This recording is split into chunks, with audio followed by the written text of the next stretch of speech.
Aloha, I'm Paul Normann. I'm the executive director of Neighborhood Place of Puna. And today I just want to follow up on, what I said last week about resilience, the importance of resilience, and also some of the, I think, unrealistic expectations of our society around resilience. And so first of all, just to recap, so resilience is the capacity to recover quickly from difficulties. Basically, it's the ability to bounce back from negative experiences, or to just have the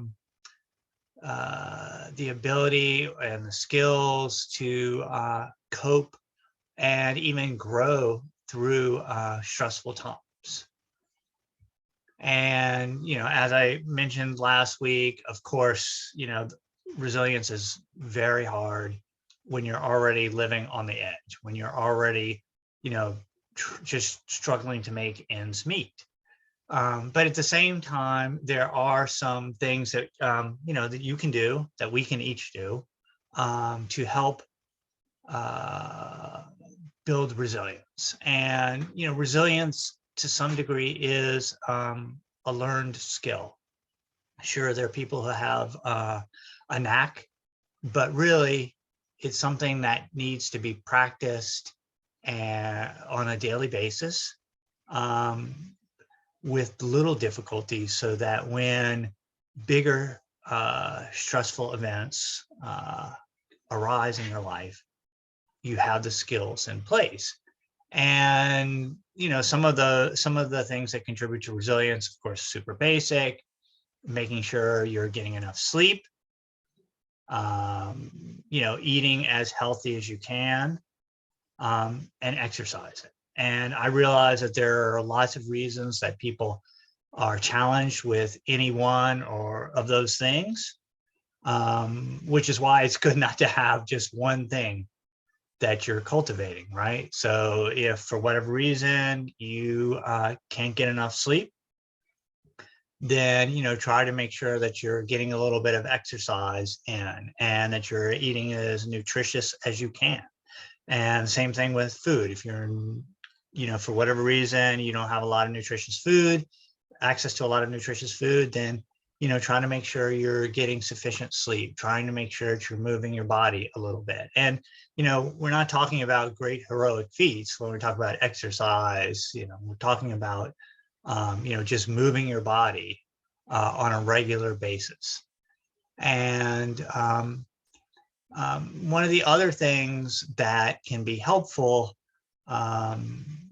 is the practice of mindfulness.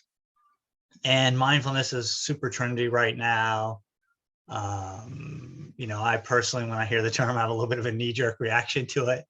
And yet, mindfulness can help us claim something that we've kind of lost in the 21st century, which is the ability to be silent, to just be present in the moment, right? Because right now we live in a society, we live in a time in which we are bombarded constantly with information, right? The information comes on our cell phones, comes on the radio, in the news. A lot of it's framed in very polarizing way to stir up your emotions and get you to engage. And it's really hard for us to separate from that, to turn off our devices, to turn off the flow of information. And mindfulness is one of the ways that we can do that. And there are tremendous benefits to practicing mindfulness. So if you decide that this is something you want to do, over time, and not that long, but over time, it will help you reduce the amount of stress in your life. It can help you, like I said, build resilience, and more than likely, it's going to help improve the relationships, your relationships, especially the relationships with your children. Because when you're able to turn off the flow of information, when you're able to just spend focused time, even short periods of time, 5, 10 minutes with a child, that is precious. And they notice that, right? A lot of really fundamental parenting skills are about finding activities and periods of time where you can just be one-on-one with a child, right? So classic example is sitting down and helping them tie their shoes, right? That is just one-on-one time with the child, and that is a way to bond with the child, and that is supportive for the child. It helps the child in their own emotional development. It helps them build a relationship with you. So very powerful. And the same thing it goes with your friends and your loved ones. So I'm not going to really get into depth about how to practice mindfulness. I think that that's a little bit bigger topic than I can do in whatever 7 to 12 minutes, whatever this lasts. But I am going to give you some hints. So obviously, first and foremost is turn down the information flow, right? So find some time. And again, for this to work, it's got to be regular. So I'm a big believer in the importance of starting and just starting with whatever you have. So if you want to start to have a practice of mindfulness or explore having a practice of mindfulness, just find a time of day that is going to work for you, and 5, 7 minutes to start off with, no more than 10. It's just got to be enough time that you can start and that you can do it over and over again, day after day after day. If you like, you know, you think, oh, I'm going to master mindfulness, I'm going to do this for an hour, it's like not going to happen, right? It's just not going to happen. Start small, but start. And so you find a time every day when you can just practice by yourself. So ideally, turn down the information flow. So turn off your phone or silence your phone, put your phone in a different room, because even if you silent it and you put it down next to you, you're going to look at it when the screen lights up with a notification. So just put the phones in a different room, right? Turn off the radio, turn off the TV. Best not to do it where you can hear conversations, because of course you're going to want to listen, right? So best if they're not people around you talking, if you can do that.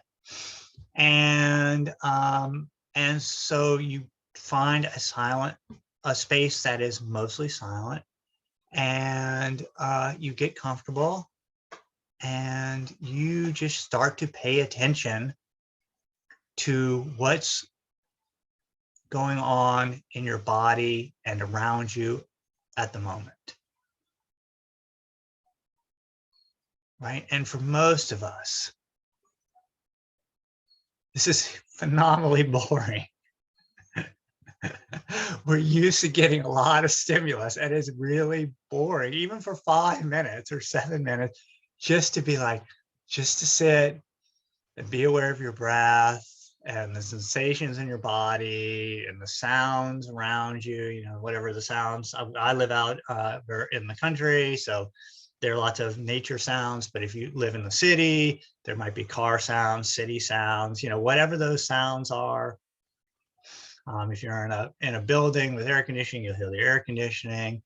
But just to take 5 or 7 minutes to just be aware of what's around you, what the sensations are, what the sounds are, that could be really boring for us today. So it's going to take some work, and there's going to be some resistance. Yeah, the first day or first two days, you might be, oh, this is great. But after a while, it's going to get boring. And so it takes a little bit of practice. So the first thing is just to try and be comfortable not having to take in information, right? To just be, to breathe, to feel your body, be aware of the sounds that arise. And the other thing I think I would say is that A lot of people think that mindfulness is about controlling the mind, and it's not, right? You don't have to think about nothing, right? That's you can't do that, first of all. Um, so really, it's more about becoming aware.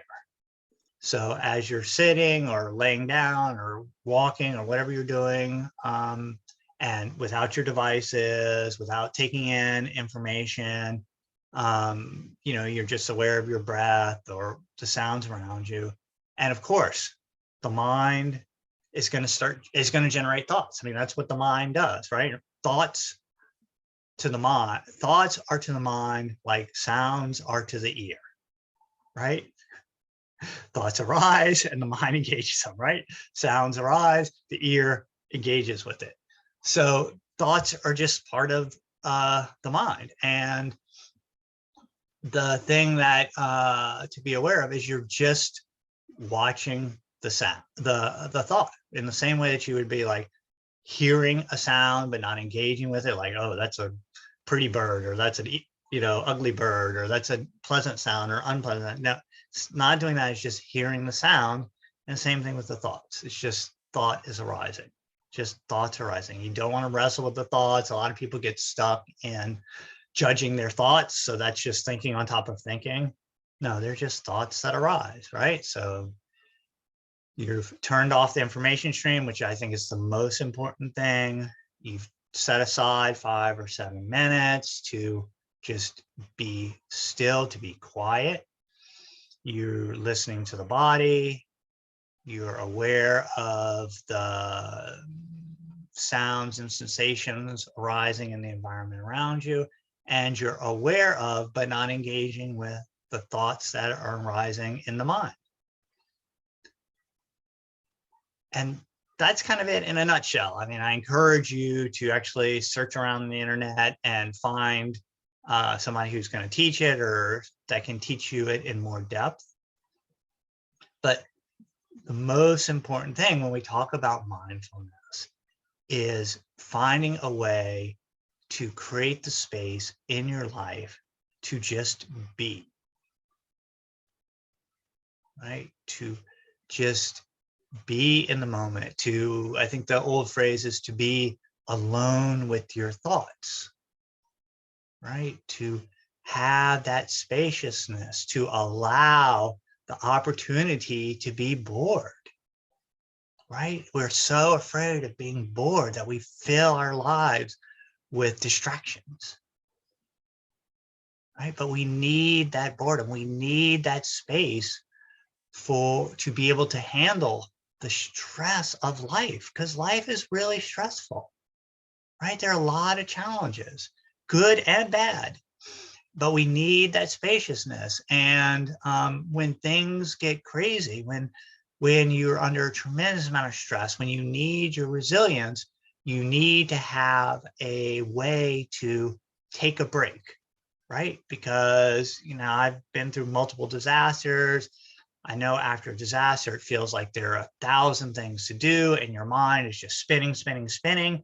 But mostly it's repeating over and over and over the same thoughts, right? The same words, the same concerns, the same anxieties. And the mindfulness practice just gives you a few minutes to take a break from that, right? To just relax into the moment and take a break from the incessant worry that comes when things are really difficult.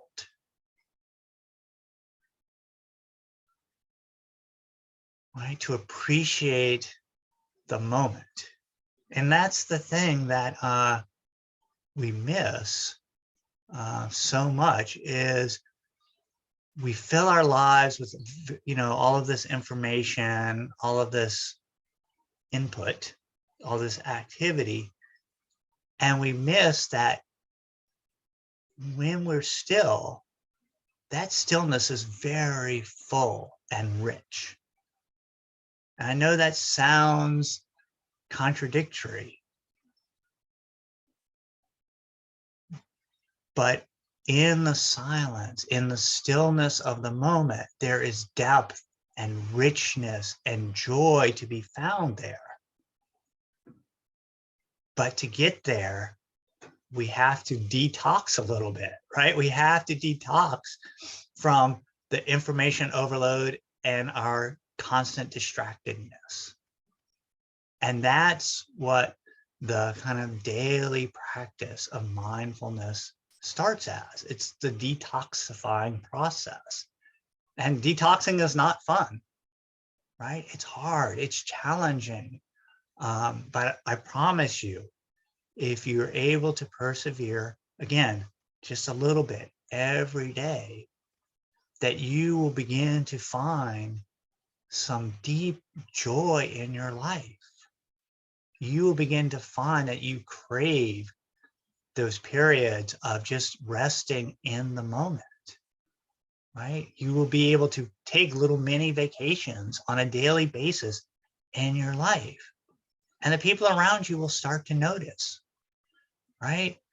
You know, we've gotten so used to meeting with people and constantly checking our phones while having a meeting with somebody, right? And, you know, there might be times when that's appropriate.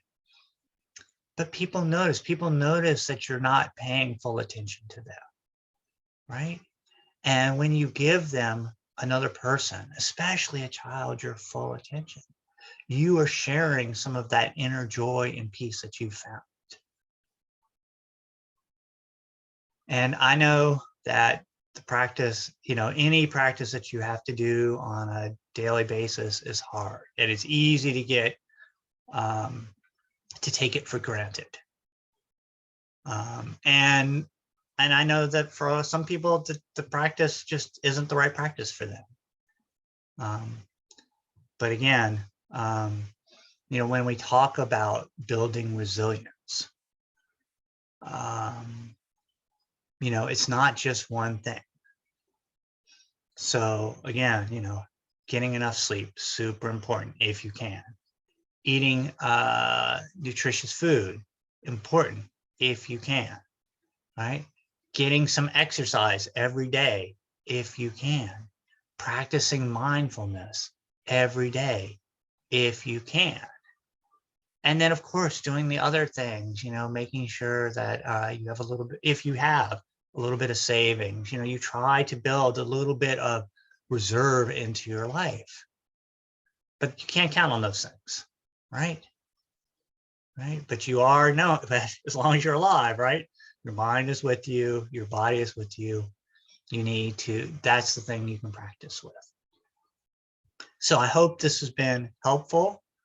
You know, a lot of the work that Neighborhood Place of Puna does, pretty much all the work Neighborhood Place of Puna does is work with families, with children.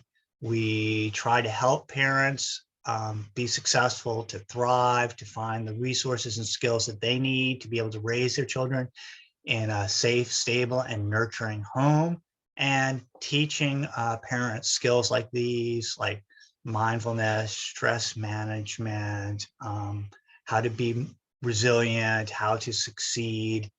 And that's part of the work we do, right? Because we really, really, really want you as a parent to thrive and succeed.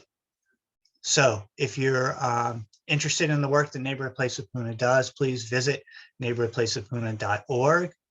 If you like this video, please click the like button. Please subscribe to our channel. And if you want to get notified when the next video comes out, just click the bell. Aloha and have a wonderful day.